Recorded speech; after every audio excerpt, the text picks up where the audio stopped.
just got a Huge bad lead. break. He's got a 248-10 split with 158 in the ninth. If he doesn't spare this, he'll end up with a 160 game. He had a go at it, and the ball hooked a lot past that. So he ends up with 164 that game for JJ. Not exactly the thing that he was looking for or needed. No, but also not the end result. That's That hooked a long way past that. that's it. We're waiting for the other ones to come on the lane so we can have a look at it. Just see. Missed it by how much? Well, there was a couple of pins.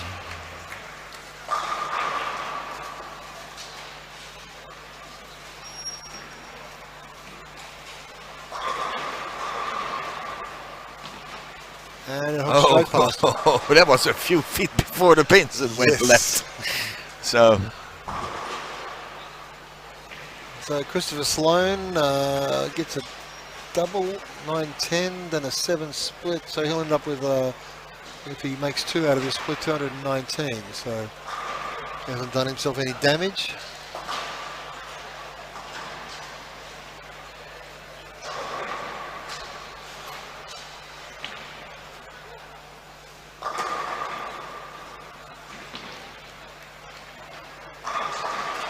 So we already have some bowlers already starting, yes, on the high end. They already started. So as you can see, Francois started that game number 8 earlier than everybody else, and he finished a long time before anybody else did as well. So he's been. Yeah, we're waiting off the last ball here on. Was it lane number 16? No, sorry, 14. So that should be it, and they should be ready to... That's it. All games completed. Game number 8's finished. Lane change is underway. I don't know where that people coming from, but I think somewhere some have their microphone here behind us laying around, because sometimes it starts... Get some feedback on it. Yeah, but enough from us, I think. I can hear that. No, I don't think so. Well... So after Jazim bowled 278 that game, he closed the gap to 60 pins between first and second. So Francois still leading on 1838 after game number 8. And Jazim Al-Saka from Kuwait is on 1778. So there's a 60 pin difference. We're just waiting for Christopher Sloan's score to be updated into the system. So we'll have some standings after game number 8 very shortly. That will come up pretty shortly. So 1920 is already ready to go. So on 1920 we have Mexico, New Zealand, Ukraine and Spain. So let's cube back, let's say. Whoop-a. Most of it's been just adding more oil. Of course, it's the chicken and the egg. Yeah, we add more oil, the manufacturers find a way to either absorb it off the lane with balls that absorb oil, or put whatever type of grit in the cover stock to make it grab better. Well, one of the best inventions I think QubicaAMF ever came out with was the PBL. You know, when you had kickers before, and then you put some oil on the lanes, and then you put a bit more oil on the lanes, the ball wouldn't come back ever. If you were, you were lucky if you got it back, and then luckily the PBL came in. PBL and then that started to struggle in the end. And the sure pick, sure pick ball returns up front. That's another one that was difficult. Oh, now we're going back. Yeah, the sure picks. So there's still quite a few customers using those. Yeah. Yeah. Do you still supply parts for them? Very. On the sure pick, I don't think there are any parts that we supply for it anymore. So the centers that have them, the Concept 90 as well. After that one, the C90, yep, it's there are thousands of those lifts in the field, and we still make all those parts. Is the new ball return kind of evolved from those effectively? No, the new ball return totally redesigned. It is totally redesigned, and I'll tell you, some of the big things that you don't see about it. You know, from the outside, it just looks like a more modern style hood. Yeah. But behind that is energy savings.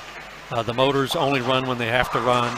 They're slow speed, and there are numerous safety features. Right. You know, people they've stuck their hand in a typical ball return before and have been severely injured. Children's, you know, wanting to get the ball to come out and all. So there's a sensor so that if someone puts their hand in the opening, it shuts it down immediately. Yeah, it used to be just like a little flipper. Yeah, just to be board thing. exactly just a switch, Yeah. a mechanical switch turned it micro off. switch. So there are numerous safety features in the new one, and with all of the regulations, it's driven us to be more safety conscious as a company. Yeah. Few chats. Just talking amongst ourselves a little bit then. So when did you start with the company? I started in '93. I'd only worked for the company for a few months before they asked me to go to South Africa So what did you do before you entered the bowling world? Well, I started the bowling world in '69, so as a bowler, as a junior bowler, and then I went to work in the bowling center and worked as a manager for a while, and then I got tired of working nights, weekends, and holidays as working in a bowling center with shift work, 7 days a week. Everyone that works in a bowling center knows exactly what I'm talking about. You know, you work all the holidays and you miss your family, and you know, having a dinner with your family at 7 o'clock on a Wednesday night is not in the bowling business. Yeah. If that bothers you, you need to find another business. Yeah, it's not a Monday to Friday job, is it really? Right. So I was looking for the Monday to Friday job. Then I went to work for a bowling distributor in Dallas, Texas. Worked there for quite a while. And then one day AMF called me and said, we'd like for you to come to work for us at our Century Lane machine factory in Colorado. So that's how my career with AMF started. That was a fantastic machine, the Century 100. I used to love that machine. I would like to know. I know it at one time was the most popular machine ever built. I tend to think it still holds that record. I don't know the numbers, and people say, "Oh, Cliff, you know, you're just biased toward AMF products." But you have to remember, we had greater than 90% market share back then, and the reason I say more machines were sold is because there were thousands of more centers back then than there are today. Yeah. So the equipment made today from our competitors is really fantastic equipment. I've worked with both now, and both Brunswick and Kegel make fantastic machines. They're just so big and expensive now, aren't they? Compared to, I mean, you've got the Easy Touch, which is... Yeah, the Easy Touch is, it was designed specifically for small centers and for recreational play. There is no, we don't try to promote it to anyone but small centers and centers with recreational play. And just mainly to protect the lanes more than anything. To protect the lanes. It's if the majority of your bowlers they're throwing house balls, and you don't have more than 16 lanes, it's perfect. I can teach somebody how to operate it in 5 minutes. Can you get some decent lane conditions out of it though for say pro bowlers? Can you put? I tell you what, I can put out the World Cup pattern with that machine. Really? It'll take a little bit of adjustment, a little trial and error adjustment. It's not like programming a Kegel machine or one of our older Summits where you just download the program and you're pretty set to go. But with some mechanical adjustments, maybe an extra run of the machine. Yeah. And it's cost effective then. Effectively, it's a lot cheaper than these. Yeah, it's a fraction. It's a small car now. Is a lot of the other machines. Right. Exactly. In fact, how much are they now? The bigger machines are about 40,000 or something like that. Between 25 and 40. You know, we don't sell those, but from what I understand, if you buy one of those machines with the long life battery, it's upwards of $40,000. Yeah, it's a lot. It's a big investment now. Yeah. And how much is the Easy Touch on average? The Easy Touch is about 11,000. Yeah. So a fourth the price. Yeah. You can see why the people would go for it.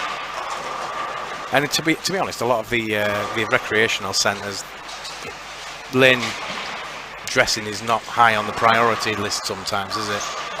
No. You go to a lot of these string centres and they're a bit bone dry, the lanes, you know, they're very lightly oiled, if anything. Yeah, we encourage them to maintain their lanes. Yeah. Even if it's recreation. Well, you got to do when you've spent money on the SPLs and stuff, which you've got some good ones now. I like the coloured lanes. I'd love to play a World Cup on the white lanes or the blue lanes. Or yeah, I've never actually bowled on the coloured lanes myself. I've been on the walnut ones, which look classy. You know, when you see them in the boutique centres, they do look really classy. Very dark, and it's not what you're used to. But I like the blue and the white. I think they're unique. You don't see them that often, but they're really nice looking. Yeah, they certainly provide a mood. Yeah, give the atmosphere and a different mood to a centre. And I went to one centre in, I think, Preston in the UK, and they'd gone for the walnut and then the kind of normal lanes, and they'd gone 2 and 2 and 2, and it looked nice when you spread them across the house instead of just having like 6 and 6, and they've gone 2, 2, 2, but in the different colours, and it just made it look different. That's a, you know, we don't sell a lot of coloured lanes, but in certain circumstances, it really works. It really works. You get an interior designer that has a vision of how they can incorporate that, and it really comes together and gives the establishment a unique appearance. So what you're basically saying is people still go for the traditional over all the other ones usually? Yeah, usually, you know, the investors, they think of bowling and they think of the maple and pine colored lanes. Yeah. Yeah, it's been a revolution as the plastic lanes from wood, though, and the installs you used to have to do, and nailing up the wood lanes to get into a centre, and it's a lot quicker now, certainly for installs. A lot quicker for installs, and you know, it's a lot less labor, of course. They last so much longer. Well, I say they last longer. Properly maintained synthetic lane will last about as long as a wood lane would last. So you could get more life out of a wood lane, but the resurfacing crew every year or 2 years has to be very meticulous not to take off too much wood. And once again, those type of craftsmen, and a resurfacer is a craftsman, it's they're not around.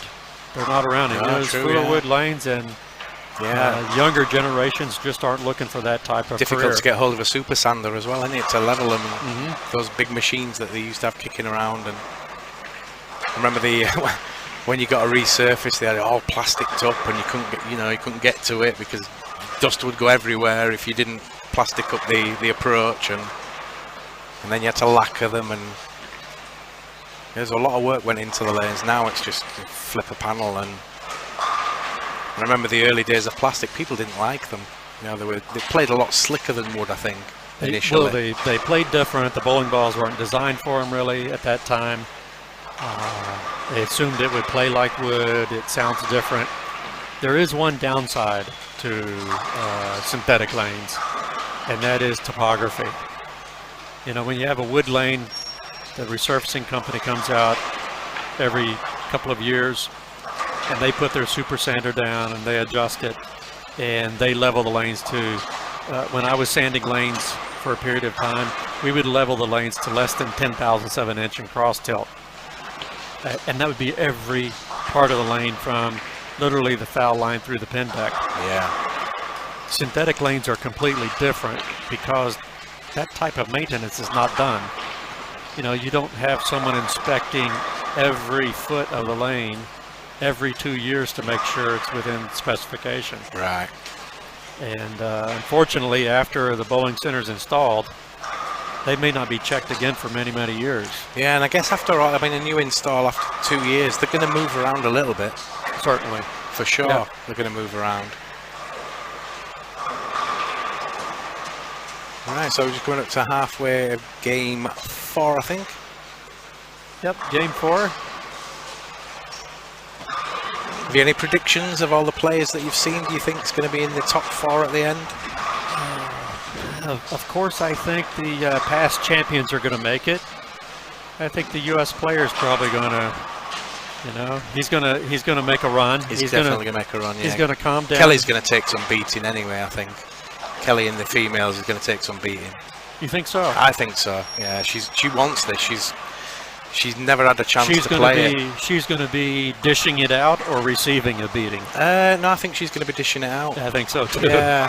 I mean, it could come down to her against whoever, and she could lose it in one game. But other than that, no, I think she's the one to beat for sure. She's hungry for it. She's hungry for it. You can tell she is extremely focused. Yeah, she is very, very focused on it. Yeah, a little bit like Shannon last year. They don't get. Well, she's won the trials before, but they didn't always send the player to the World Cup, so she never got the opportunity like Shannon last year didn't get the opportunity. She got one chance and she took it. And I think Kelly's pretty much the same this year. It's blinkered up. I'm having this. I'm going to take this. I've had a bad year, and this will make it all okay, sort of thing. But that's not to say that a lot of the other girls are not going to give it a good fight, though. I think.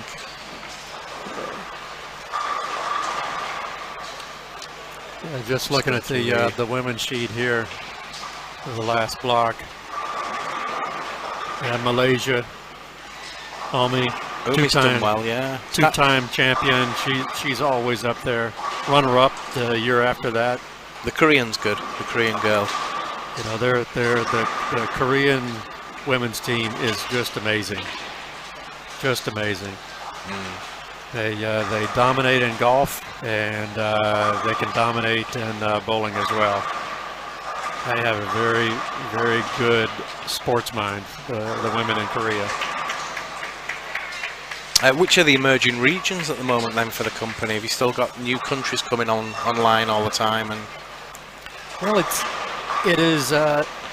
We've covered pretty much around the world, so now it's about getting past that threshold where bowling becomes popular in those countries. So we've got installations pretty much everywhere we want. There can be an installation. So. We'd like to be able to break that threshold for bowling to become mainstream. When bowling becomes mainstream, then it's really good for all of us.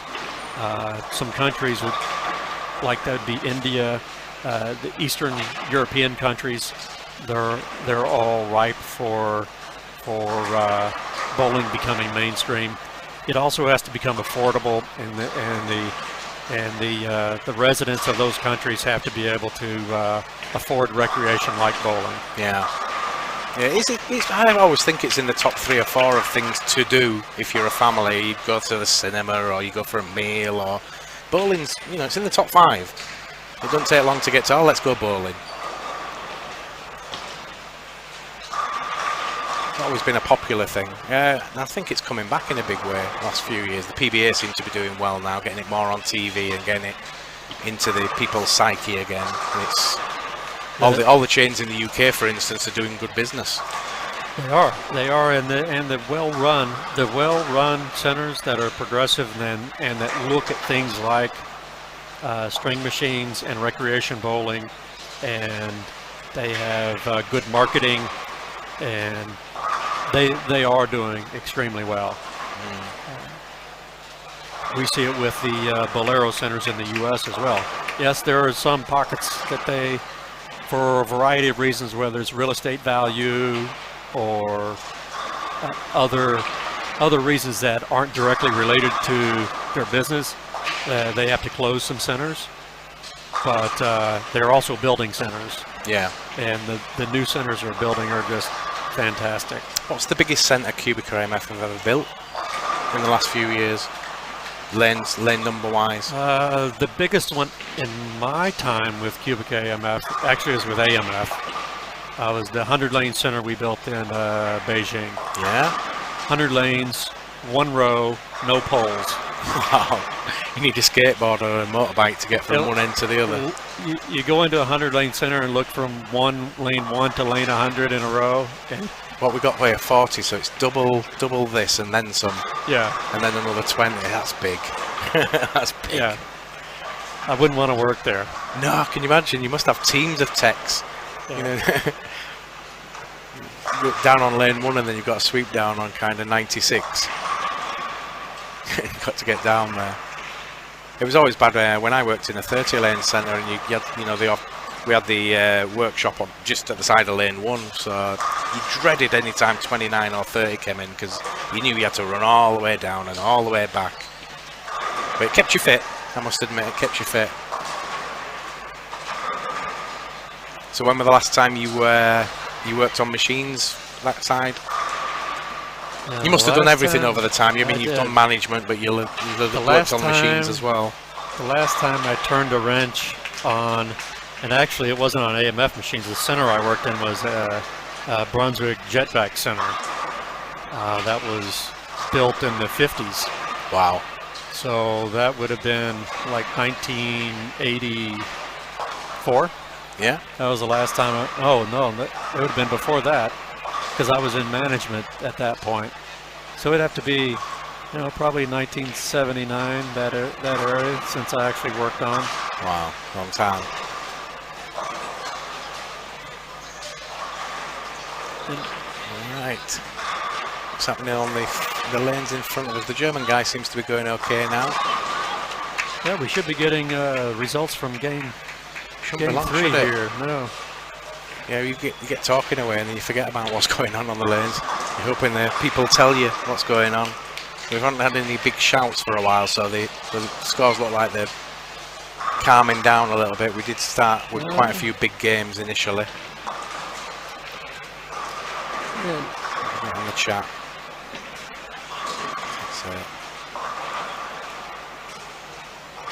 AMF machines now. That's gone a bit quiet on the chat. Keep your comments and chat coming in. If you've got any questions for Cliff while he's here about products and all the rest of it, send them in. Where are you next? Are you back home to the States? I'm back home. I get home the day before our Thanksgiving holiday, so that's the biggest holiday we have. So it's a big event. He's still doing a fair bit of travelling with the seminars and things. Don't do so many seminars anymore, but I do a fair bit of. I know I've been to a couple of yours over the years. And I visit our distributors around the world quite a bit, and of course I have to go to Bologna, our Italian headquarters, frequently for different meetings and sales meetings and things. Yeah. Yeah, I've been on a few of your seminars. I find them quite interesting. I like the pin one, when you did one about the pin and showed all the videos of where they're actually made and the differences between different companies' pins. Yeah. I just, funny you mentioned that, I just showed Marios, our technical delegate here. He was asking about if we had a pin video. For our listening audience, yes, we do have a pin video. Unfortunately, it's proprietary. So the only way you'll be able to see that video is if you attend one of our seminars or get a personal demonstration from someone like me. I wanted to put it online, and no, you're not putting that online. You got to come up with a seminar to see that little gem. But I found it was really good, that video. I loved it. It's nice to see the background of how the pins are made, and you don't realise how much work goes into them, really. And the quality of the wood that actually goes into them, it's not cheap wood, is it? No. It's well-sourced wood. It is furniture-grade hard rock maple. It has to be, doesn't it? It's furniture-grade. I mean, you see the trophy bases that we made for the World Cup. Yeah. That is the exact same wood we make a pen out of. Oh, okay. So it is gorgeous wood, and it is very hard. And of course, you need something like that to make a bowling pin out of. Yeah. How do you see the evolution of pins? Is that it now? You've perfected that pin. Is there going to be any tweaks to it to make it any different or better, or? The only thing with the pins is finding manufacturing techniques that keep the cost low. We've done a lot of automation. One of the things that we did a few years ago with the help of the state of New York is to put in scanning equipment. So we have scanners that actually scan the wood as it comes in. It identifies where all the knots in the wood are, and then it automatically tells our saws where to cut the wood to get the maximum usage out of that piece of lumber.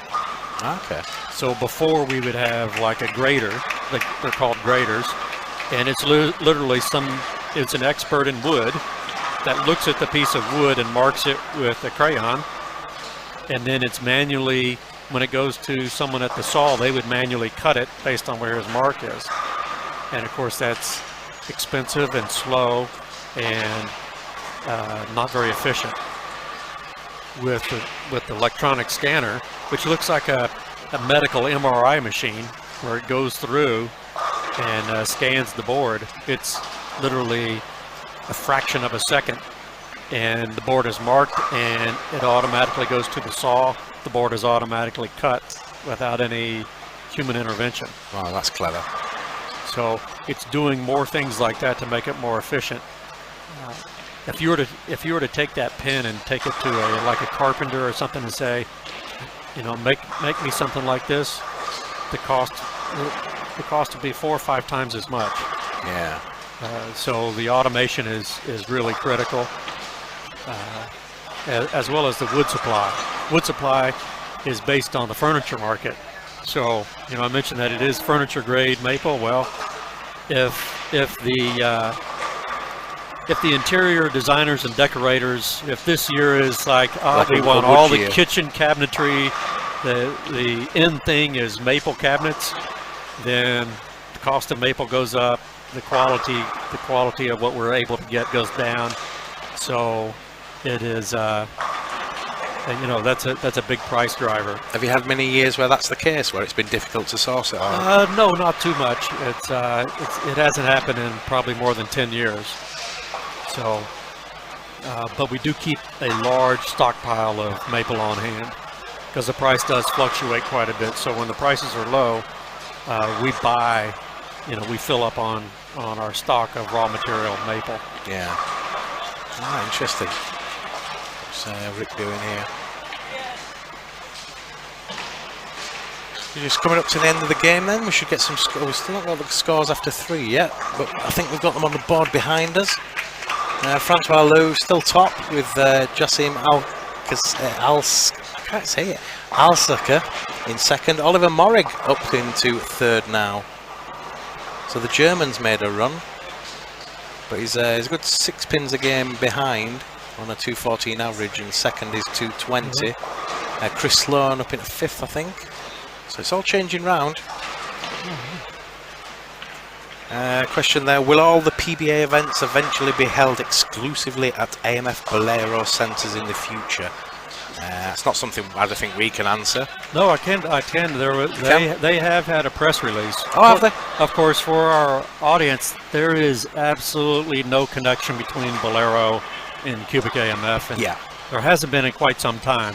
That goes back. Centers is a different company now. Yeah, it actually goes back to around 2005 when we merged with Cubica. So it's been a long time since AMF bowling products and AMF bowling centers, there was any sort of relationship there, so that's all long gone. But Bolero announced in, I think it was the Bowlers Journal cyber report, they said that they had at least this year no intention of changing the schedule, and I think they will, you know, I think they're gonna honor that. Yeah, there is certain centers that the traditionally PBA centers aren't there. Right, yeah, absolutely. So is there ever going to be a time when QubicaAMF go back into the ball business? Which business? The ball business, making balls? Making balls? I don't think so. That is now that is so foreign to us, and I was part of the division of AMF at the time, and we had the AMF branded balls, and we contracted the manufacturing out to Colombia. It is a big marketing machine to be a ball manufacturer. The lifespan of a ball, as all the bowlers know, is 3 months, maybe 4 months. A lot shorter than it used to be. So there's huge inventory risk when you're doing that. If you have a bad ball, you pretty much have to eat or scrap all of those balls. You mean like the AMF white ball that came out? The white one? The white one, the XS. I have a great story for you about the white ball, because I was working in Asia at the time, and I was with our distributor in Korea. and AMF had stockpiles of these white balls that they couldn't sell. And if you ever saw one of these balls, you'd know that the first time you throw it down the lane, it starts to turn black. Yeah. Which looked great when it was pristine and never been bowled with, but as soon as it was bowled with, it was worse than a dirty snowball. Yeah. So it turned black, and that was the only turn it got on it. It wasn't a big hooking ball either. So our distributor said, I'd like to buy all of your white balls, the excess. And that's like, okay, why do you want these? And he goes, I got an idea. And so sure enough, he buys pallets and pallets and pallets, thousands of balls from us at fraction of the price. Yeah. I want to say it was like $15, $20 a ball. So it was like nothing. He took that ball and dyed them red. Dyed the ball red, called it something new, but all he did was dye it and sold it at a huge profit. Really? It's like, what a clever idea. How would you dye a bowling ball? Just stick it in dye? I don't know how he did it, but I saw the ball and I knew he sold them. Wow.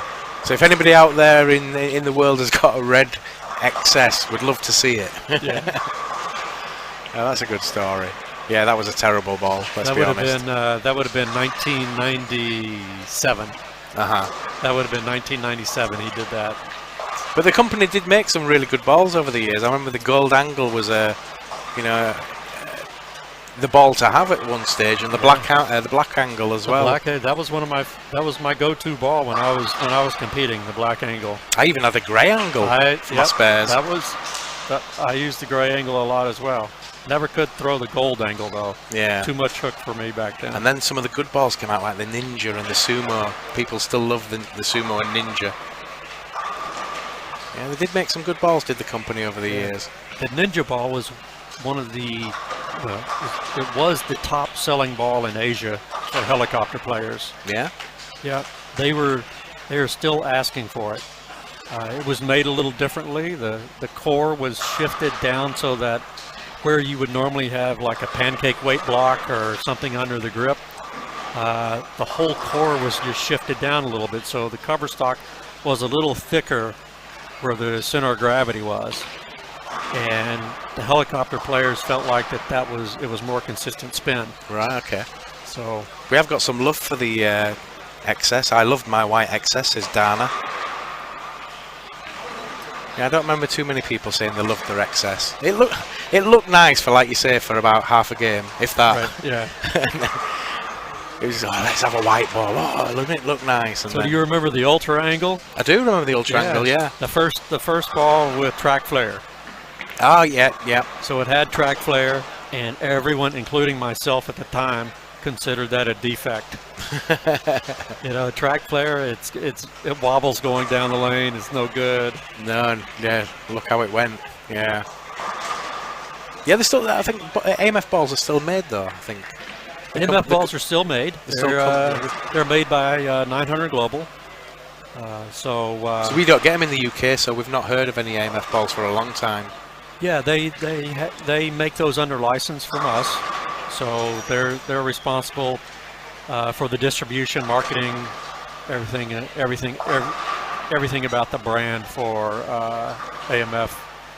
The brand name is AMF 300. So yeah, AMF 300. Yeah.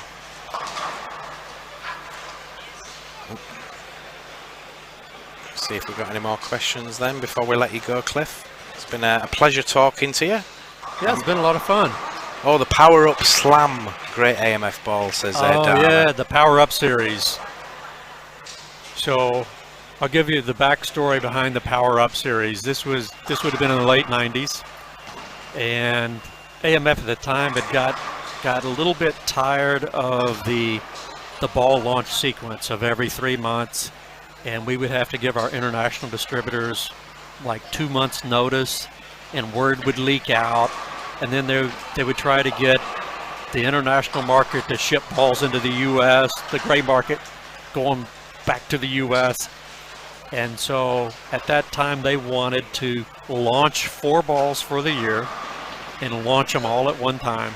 And each ball in the Power Up series did something a little different. So I don't think it worked out that well from a marketing point of view and a manufacturing point of view, because we took our entire year production or our entire year launches and put them into one launch, and then 3 months later they were dead. So, instead of having a sequential and have one die and then the launch of a second one and it die. So we weren't the greatest there at the end of launching balls, and it's really hard when you aren't manufacturing the balls yourself and having a contract manufacturer do it for you, whether it be Ebonite or Columbia.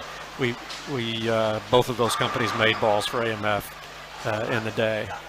And house balls still popular? Well, yeah, everyone needs house balls. Yeah, certainly. We had a little scare about 3 years ago in the house ball. There's only 3 companies that make house balls. There were a couple in China that went out of business right away. So one of the factories moved from, one of the big house ball factories moved from southern China to Taiwan and didn't make the move. The move was much more difficult than they expected, much more costly, and the owner literally gave up on it and closed the business down. The other large manufacturer in China caught fire. All right. So there was a shortage for a while. Yeah, there was a big shortage, and that literally left Brunswick making house balls out of Mexico, which for them it's difficult because they're making premium balls in the same factory. So which one do you make? Do you make the house balls or do you make the premium balls? And then there was a third manufacturer in China that came up, and they're literally dominating the house ball market today. They make a great product, great ownership. Some people have a stigma about things made in China, and I'll tell you that there's a lot of product coming out of China that's subpar, but there's also a lot of good product, and there are a lot of good businessmen there, and you'd be surprised at what they can do. There is some responsibility for anybody that buys from China. Being a manufacturer, and I deal with Chinese manufacturers quite a lot, and that is we have to measure everything that we have them make. And it's not that they are bad people or intentionally have bad quality, but it is in their culture. You know, having lived there for a while, the culture there is if someone asks me to make something and they aren't concerned enough to tell me how to make it in a certain way, or make it out of a very specific material to a very specific tolerance, and they don't think it's important to check it, it must be okay that I can make the change myself. Right, okay. Yeah, that makes sense. So if the Chinese factory knows that you need it made a very specific way and you're going to be checking it, they'll make it that way. And of course, when you add those layers of quality, layers of inspection, and when we receive the product, we inspect it in our lab. When you do all of that, it adds cost to it. So then now you're looking at, should I make it in, I'll use our examples, Italy or the US, or should I make it in China, based on all the cost of ensuring quality coming out of China. And in many cases, it's more reasonable to make it in our home country than it is to outsource it. But in other cases, it makes more sense to outsource it. Yeah. So, but you have to build in the quality into the design, build in the quality with inspections, and work very closely with the supplier. Yeah, I remember going to one of your seminars not so long back, and extra bevel on your balls, isn't there, to make them extra smooth and no cuts or anything? Yeah, that is a bigger bevel. I do have a patent in my name, and it is the big bevel patent. Yeah? Yeah. Oh, that was that's claim to fame then. You heard it here first, folks. The big bevel on the bowling balls in house balls in AMF now came from Cliff. Yeah, I can't claim the idea of big bevel. When I was in Texas working for a bowling distributor, one of the big proprietors in the Dallas area, his name is Phil Kinzer, came up with the smart ball system. Yeah. That would have been in That would have been in the 80s sometime, I would say. And he came up with a smart ball system, which is a system to identify the weight ball. So all the balls are color coordinated with a specific weight for color, and then marking the grip size. So there's a fitting ball at the front desk. You put your hand in it. I'll say, oh, I need a medium grip. And then the front desk